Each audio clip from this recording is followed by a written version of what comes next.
প্রিয় শিক্ষার্থী, আসসালামু আলাইকুম। আজকে আমরা একটি মাত্র বাক্য শিখে একই টাইপের অনেকগুলো বাক্য আমরা নিজে নিজে লিখতেও পারবো এবং বলতেও পারবো ইনশাআল্লাহ। তবে শর্ত একটাই, ভিডিওটা সম্পূর্ণ দেখতে হবে। দেখার পরে আপনি বুঝবেন যে আসলে বিষয়টা আপনি খুব সহজেই বুঝতে পারছেন কি না।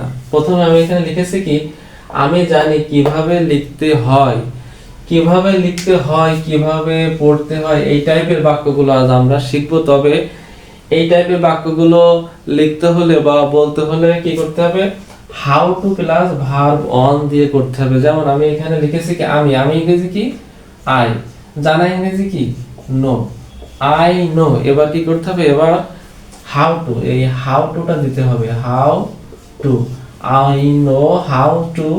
এবার কি ভার্ব অন বলতে এখানে কি ভার্ব কি আছে, কিভাবে এর পরে ভার্বটা কি আছে, লিখতে হয়, লেখা ইংরেজি কি রাইট, রাইটের ভার্ব অন কি রাইট, হাউ টু রাইট। তাহলে কি হলো, I know how two right, আমি জানি কিভাবে লিখতে হয়। এবার যদি বলি যে আমি জানি কিভাবে কেনাকাটা করতে হয়, তাহলে কেনাকাটা ইংরেজি কি buy, how to plus buy, I know how to buy. এবার যদি বলি আমি জানি কিভাবে বিক্রি করতে হয়, তাহলে কি করতে হবে, হাউ টু সেল।